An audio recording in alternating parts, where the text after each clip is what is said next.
ഇന്ന് ഞാനിവിടെ ഉണ്ടാക്കിയിരിക്കുന്ന നല്ല അടിപൊളിയായിട്ടുള്ളൊരു ക്രാബ് കറിയാണ്. കണ്ടില്ലേ, തേങ്ങാപ്പാലൊക്കെ ഒഴിച്ചിട്ട് നല്ല അടിപൊളി സെറ്റാക്കി വെച്ചിട്ടുണ്ട്. ഈ ഒരു ക്രാബ് കറി നമുക്ക് എല്ലാത്തിൻ്റെയും കൂടെയും, ചോറിൻ്റെ കൂടെ മാത്രം എല്ലാത്തിൻ്റെയും കൂടെ നല്ലൊരു കോമ്പിനേഷനാണ്. മാത്രമല്ല നല്ല ഗുണമുള്ള ഒരു സാധനമാണ് ഈ ഒരു ക്രാബ് കറി എന്ന് പറയുന്നത്. അപ്പോൾ നമുക്ക് രുചികരമായ ഒരു ക്രാബ് കറി എങ്ങനെയാണ് ഉണ്ടാക്കുന്നതെന്ന് നോക്കിയിട്ട് വരാം.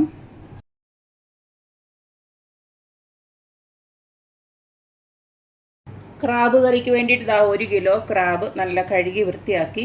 ഇത് ഞാനല്ല കഴുകി വൃത്തിയാക്കിയത്, കിട്ടിയത് കഴുകി വൃത്തിയാക്കിയാണ്. അപ്പം ഇതിനകത്ത് ഞാൻ മഞ്ഞൾ വെള്ളമൊക്കെ ഒഴിച്ച് ഒരു അരമണിക്കൂർ ഇട്ടതിന് ശേഷം ഇതുപോൽക്കൊന്ന് ഒരു 5-6 തവണ നല്ലതായിട്ട് കഴുകിയെടുത്തു. പിന്നെ ഞാൻ ആകെപ്പാടെ ചെയ്ത് ഇതൊക്കെ മുറിച്ചിട്ടു, അത്ര മാത്രമേ ഉള്ളൂ. അപ്പം ഇത് ഇവിടെ ആണെങ്കിൽ അല്ല, ഇതുപോൽക്ക് മീനാണെങ്കിലും ക്രാബും അതുപോലെ തന്നെ കൊഞ്ചൊക്കെ ആണെങ്കിലും നമുക്ക് വൃത്തിയാക്കി കിട്ടും. ഇനി അടുത്തത് നമുക്കിതിലേക്ക് വേണ്ടത്, ഞാൻ കുറച്ച് കൊച്ചുള്ളി, ഒരു 10-30 കൊച്ചുള്ളിയോളം ഇതുപോൽക്ക് 2-3 ഇതുപോൽക്ക് നുറുക്കി വെച്ചിട്ടുണ്ട്. പിന്നെ ഒരു 5-6 പച്ചമുളക്, പിന്നെ കുറച്ച് കറിവേപ്പില, അതുപോൽക്ക് തന്നെ ഒരു 4-5 അല്ലി വെളുത്തുള്ളി ഉണ്ട്, ഒരു ചെറിയ കഷ്ണം ഇഞ്ചിയും ഇതുപോൽക്ക് റെഡിയാക്കി വെച്ചിട്ടുണ്ട്. അടുത്തതിലേക്ക് നമുക്ക് വേണ്ടത്, ഞാനൊരു വലിയ തക്കാളി ഇതുപോൽക്ക് മുറിച്ച് വെച്ചിട്ടുണ്ട്. അതുപോൽക്ക് തന്നെ ഒരു 2 കഷ്ണം പുളി കൂടെ റെഡിയാക്കി വെച്ചിട്ടുണ്ട്, ഇച്ചിരി വെള്ളത്തിനകത്ത് കുതിർത്ത് വെച്ചിട്ടുണ്ട്. ഇപ്പം നമുക്ക് അധികം ഒന്നും വേണ്ട, ഈ ടൊമാറ്റോയുടെ പുളി മാത്രം മതിയെങ്കിൽ ഈ ഒരു പുളി നമുക്ക് ഒഴിവാക്കാം. ഞാനിപ്പം കുടംപുളിയാണ് എടുത്ത് വെച്ചിരിക്കുന്നത്. പിന്നെ ഞാൻ ഇത് തേങ്ങാപ്പാൽ ഒഴിച്ചിട്ടുള്ള കറിയാണ് ഉണ്ടാക്കുന്നത്. അതുകൊണ്ട് ഞാൻ തേങ്ങാപ്പാൽപ്പൊടി ഇതുപോലെ കലക്കി വെച്ചിരിക്കുകയാണ്, തേങ്ങാപ്പാലൊന്നുമല്ല. ഇപ്പം നിങ്ങൾ അഥവാ തേങ്ങാപ്പാൽ എടുക്കുകയാണെങ്കിൽ ഒരു തേങ്ങയുടെ പാൽ നല്ല കട്ടിപ്പാലും എടുത്ത് വെച്ചാൽ മതി. ഇനിയും നമുക്ക് വേണ്ടത് കടുക് വറക്കാനുള്ള സാധനങ്ങളാണ്. ഇതുപോൽക്ക് ഒരു 5-6 കൊച്ചുള്ളിയും, അതുപോൽക്ക് തന്നെ കുറച്ച് കറിവേപ്പില, അതുപോൽക്ക് തന്നെ ഇതുപോൽക്ക് വറ്റൽ മുളകും റെഡിയാക്കി വെച്ചിട്ടുണ്ട്. ഇനി നമുക്ക് നമ്മുടെ ക്രാബ് ഉണ്ടാക്കി തുടങ്ങാം. ഇപ്പോൾ ക്രാബ് തേങ്ങാപ്പാൽ കറി ഉണ്ടാക്കാനായിട്ട് ഇതുപോൽക്ക് ഒരു മൺചട്ടി അടുപ്പിലോട്ട് വെച്ചിട്ടുണ്ട്. പാലൊഴിച്ചിട്ടുള്ള കറി ആയതുകൊണ്ട് തന്നെ നമുക്ക് വെളിച്ചെണ്ണ ഒഴിച്ചു കൊടുക്കണം. കടുക് സെപ്പറേറ്റ് ആണ് വറക്കുന്നത്. നിങ്ങൾക്ക് കടുക് വറുത്ത് ചേർത്ത് അങ്ങ് കറി ഉണ്ടാക്കാനാണെങ്കിൽ ഈ സമയത്ത് കടുവൊക്കെ ഇട്ട് കൊടുത്തിട്ട് അങ്ങ് ഉണ്ടാക്കി വെച്ചാൽ മതി. ഞാനിപ്പോൾ സെപ്പറേറ്റ് ആണ് കടുക് വറക്കുന്നത്. അതുകൊണ്ട് തന്നെ ആദ്യമേ നമുക്ക് ഈ ഇഞ്ചിയും വെളുത്തുള്ളി ഉണ്ടല്ലോ, അത് ഞാനൊന്ന് ഇട്ട് കൊടുക്കുകയാണ്.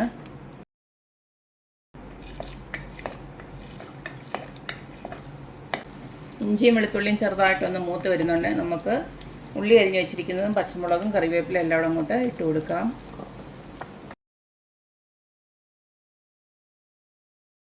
ഇതിലേക്ക് നമുക്ക് ആവശ്യത്തിനുള്ള ഉപ്പിട്ട് കൊടുക്കാം. 1 ടീസ്പൂൺ ഉപ്പ് ഞാൻ ഇട്ട് കൊടുക്കുകയാണ്.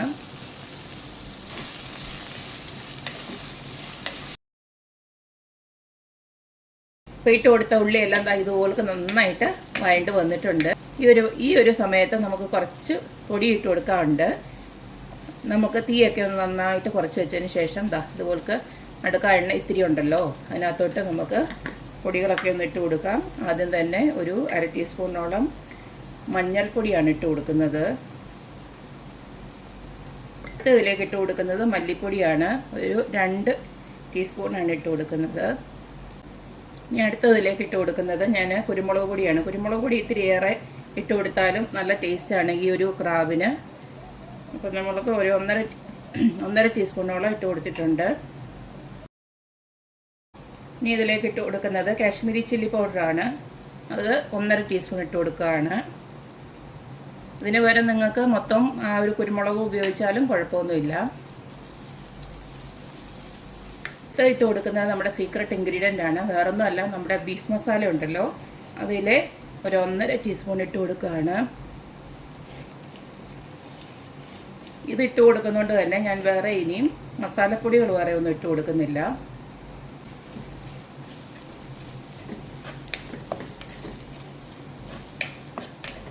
നമ്മുടെ പൊടിയെല്ലാം മൂത്ത ഒരു നല്ലൊരു മണം വന്നു തുടങ്ങി.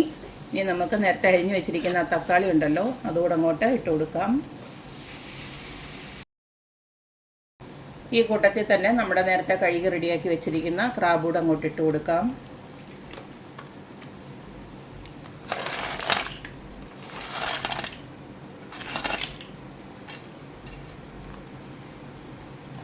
ഇതെല്ലാം കൂടെ നമുക്കൊന്ന് ഇളക്കി കൊടുക്കാം.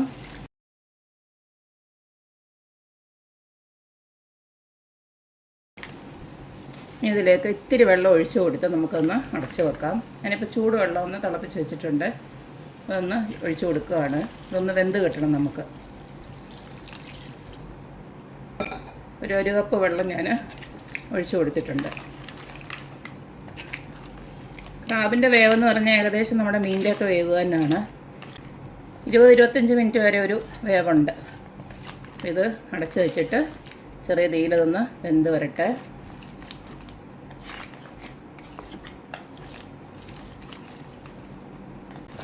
ക്രാബിലോട്ട് ഉപ്പ് എരിയെല്ലാം ഒന്ന് പിടിക്കണം.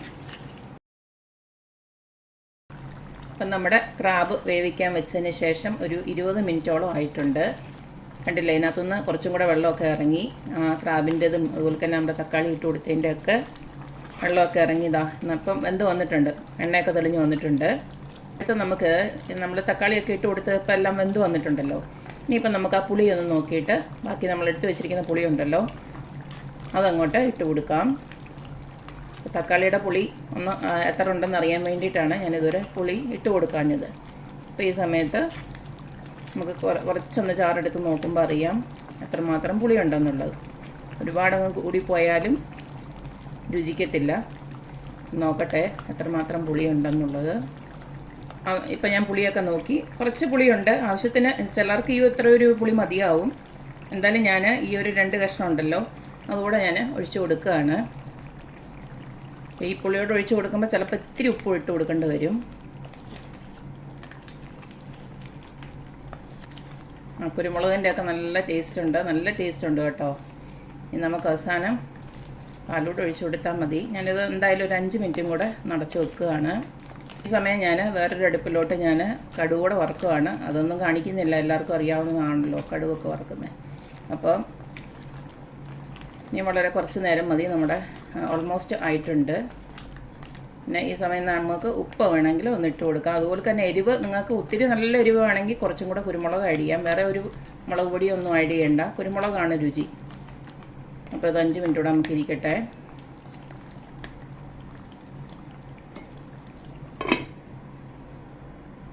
അപ്പോൾ പുളിയൊക്കെ നോക്കി ഒരു 5 മിനിറ്റ് കൂടെ ഞാൻ ഇതുപോലൊക്കെ ഒന്ന് അടച്ചു വെച്ച് വേവിച്ചു.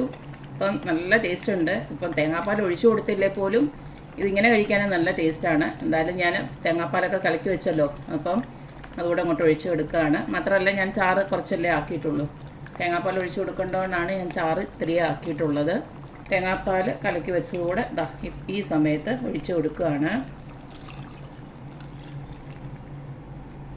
തേങ്ങാപ്പാൽ ഒഴിച്ചു കൊടുത്തതിന് ശേഷം നമുക്കധികം തിളപ്പിക്കേണ്ട കാര്യമൊന്നുമില്ല, ജസ്റ്റ് ഒന്ന് ചൂടായി വന്നിച്ചാൽ മതി.